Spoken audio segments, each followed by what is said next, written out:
大家好. Yes, I come from China. And I often run into a very precise definition of be the best.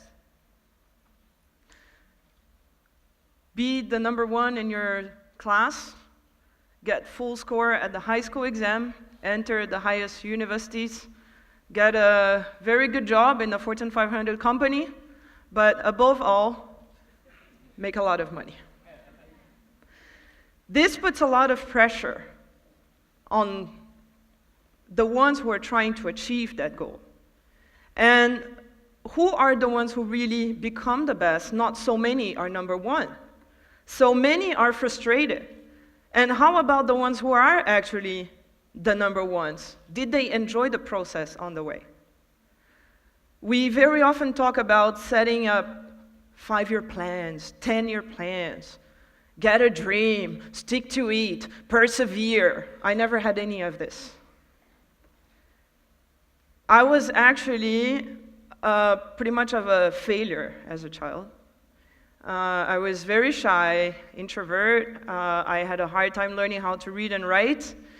I was very distracted. And my parents thought, I heard that my whole life, she's only gonna make money if she marries a rich man. My dad in middle school, he told me, you know, you should think of a career. What if you divorce? So, oh, girls out there, go for it. This is how I grew up. Basically, it gave me the freedom because I didn't have the pressure. And I've been able to look in myself what I wanted to do, what were my passions, and what were my gifts. And actually, I had a pretty strong one. This is a drawing I did, several drawings. I was not 5, okay, it was much later on. I couldn't find my drawings from back in the days. I would have to call my mom, it's too much trouble with these boxes. But I used to draw dancers, spinning, jumping. I was interested by movement and quick sketching. I always liked that. I didn't like oil painting and all these people who paint flowers. I like movement. And I remember I was about 7 and I drew a drawing of a horse, and it was a low-angle view. And it was from the behind of the horse, and he was turning back. And my mom said, damn, we have an artist in the family. Like it's a bad thing. I guess, well, she's a fashion designer, she should know better. But later on, as I grew, because I liked computers and I knew how to draw, I was trying to figure out my way, and I actually went in film school. And I started a career that I really loved, which is storyboarding. These storyboards are quick sketches that actually illustrate films before they're done. So it's a much of a backstage activity, and I loved it because I was shy at that time. Okay. And there was all those fast drawings that really suited me. I really liked that. I became a storyboard artist. I started making more and more projects, but it was a project by project, base by base thing. And I didn't really have a regular income that would convince anybody to rent me an apartment or to give me a loan to buy something. And by the meantime, also, it was the economic crisis in the US. I was trying to find a corporate job, and I was really struggling. And everybody thought, okay, I will become a starving artist my whole life. Wannabe Hollywood kind of person. And actually, my sister was in Shanghai at that time, and everybody was telling me, why don't you try Asia?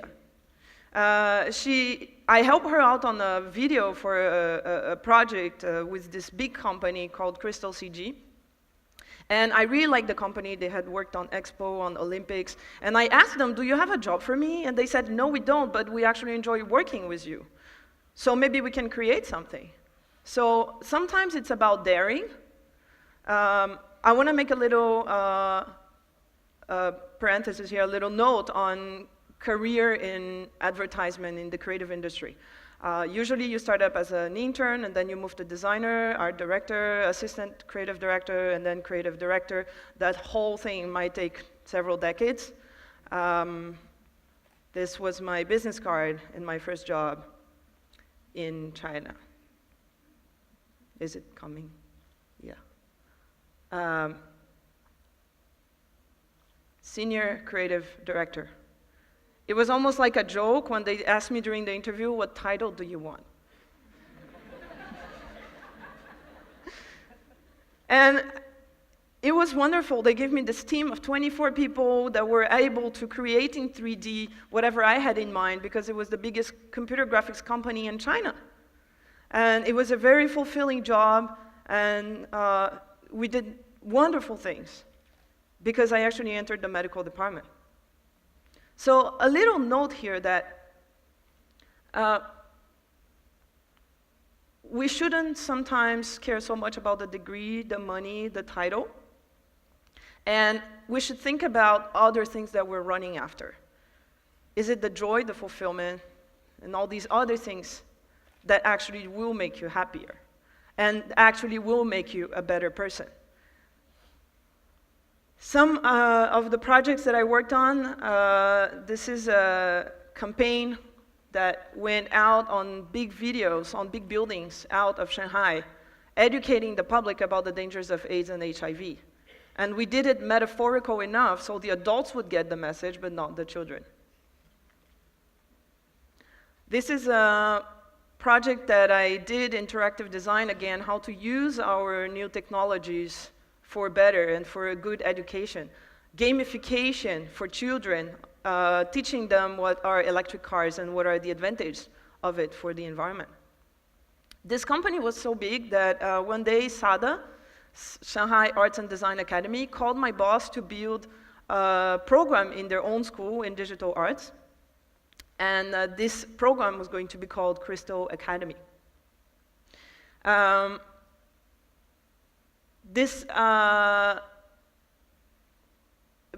boss, when he called me, he wanted me to teach in this program. I was a storyboard artist before. I had been given lectures in universities in China about storyboarding, about visualization, to architecture students, to media students, about media and the power of media. And he told me, okay, maybe you can come up with a storyboarding class for these students. And I asked him, what do you have in the program so far that maybe I can complete? Because I think I've known a lot of stuff. And he said, well, it is. We have photography classes and computer skills. I said, don't you think that maybe we need to teach them a little bit of what they're going to need for the job and open their mind a little bit, and film analysis and art history? These were the things that I thought really were needed with my background of creative director who had interns. I knew what they had to learn to be on the job. So I actually ended up creating the whole program. And I was 31, and I had been rejected from the French academics before, but I ended up making my own school in Shanghai. I was Dean of Academic Affairs, major leader of one of the majors that I had created, and teacher in the program. And these are the students from my major, the ones who followed me in creative visualization. So teaching creativity to Chinese students.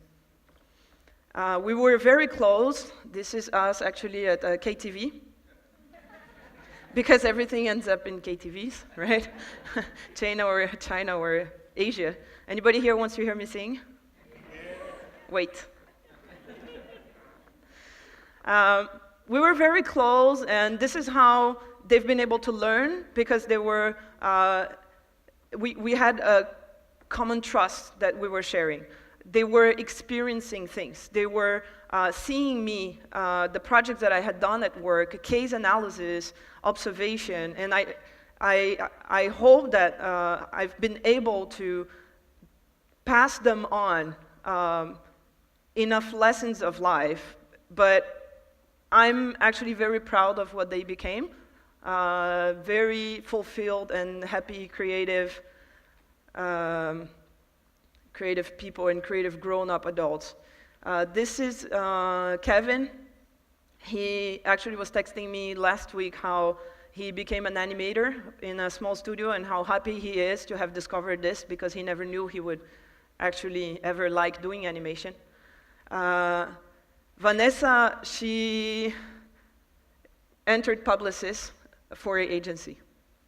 Very proud of them.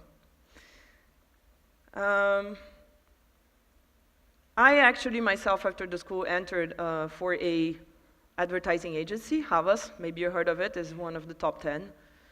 And the picture with that old sir here, it's actually the co-founder of the company. So Havas before used to be called Euro RSCG, and S is his last name, Seguela. He's a huge personality in France. And what I learned from him is the warmth, is how he could be close to his employees and do the little French greeting, chic chic, to anybody in the whole office, including clients and interns. And I think this is how I was with my students, this is how I've always been with my team, and I really believe in this type of motherhood kind of management. I like being close to them and listening to them. The other picture is me just as close to an intern who at that time also told me how important it was for her to have a female leader in her life and in her career. More or less at that time, I was put in contact with another very important creative person who had built her own agency. And she told me, "Do you realize you're a unicorn?" What are you talking about? She said, "You're one of the 3%. I was like, "No, I don't know what you're talking about." "You don't know the 3% movement?" "No." So I don't know if you guys heard of it, but I had never heard of it. So I thought I would educate a little bit you guys about the 3% movement. They made this observation 6 years ago that there were only 3% of creative directors that were actually women in the United States. This is a very low percentage. Anyway, just to say that I really hope everybody here can find a career, can find a job in their lives, that business trips, when I go on shooting, it's even better than going on a holiday. When I'm testing a digital solution that I created, and I actually get to see it working and happening, for me it's better than opening a gift. When I set up a digital workshop for healthier lungs in China, it actually, for me, it's better than planning a whole birthday party. So I got to work on really meaningful projects, including this one, educating children about the risks of diabetes. There's about 1/10 of the Chinese population, the Chinese adult population, which is diabetic. And we had to do something about it, and how gamification and social media and little cartoon stories can actually possibly have an impact on that. So all these things, passion, purpose, fulfillment, is really what kept me going. And when I achieved that title of Senior Creative Director in my first job, how do you continue going when you reach further than your dreams? And I think that really what drove me, what kept me going from day one, is I followed my passion, I followed what I loved, and I didn't follow that image of society, of these ideas of titles. One thing that I was called into was leadership, and I was really called into, and not only at the work side, but also in NGO and an organization that maybe you know, which is Rotary. I'm a Rotarian in the Rotary Shanghai, and I was called to become the leader of all the youth programs in the entire China. So this is my title right now in Rotary. Today, I'm working in a company that I really like, which is called DearCom. It's a small company, smaller company, but still multinational and very international by essence. We have offices in different places around the world, and the teams are also very diverse. And I really get to apply all my internationality to this working environment. And this is what the world is about today. It's globalization and it's digitalization. So I think this company is probably the best place to be, being a growing startup in the digital field, international, in Shanghai, which is another very important platform nowadays for innovation and for creativity. I'm still developing really cool projects. Some of you guys tested my VR solution during the break, which we put it in a little cardboard that actually can be folded and sent through mail.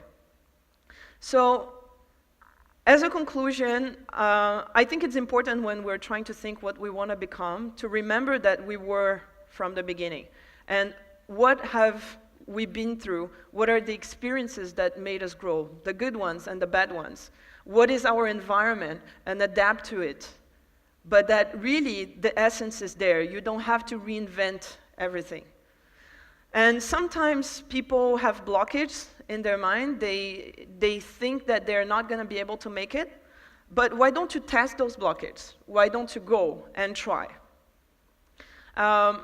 Some people feel like the ugly little duck from the story, from the books.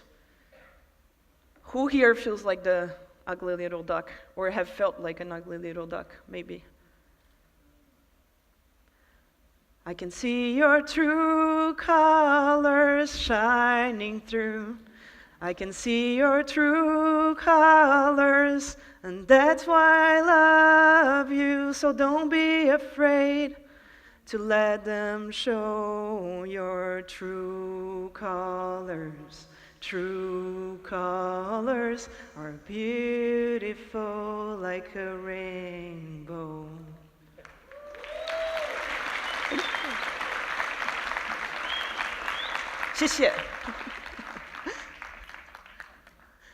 So find your true colors, be brave, spread your wings, and fly. Take that first step and take off. And don't be afraid of success, because our own fulfillment is important, but the one of others is also important. And take other people in the journey. Find the gifts of these other people.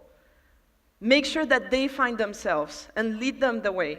Because it's very hard to teach people by just telling them. We need to show them. So we need leaders. We need to guide people. Have a good flight and have fun.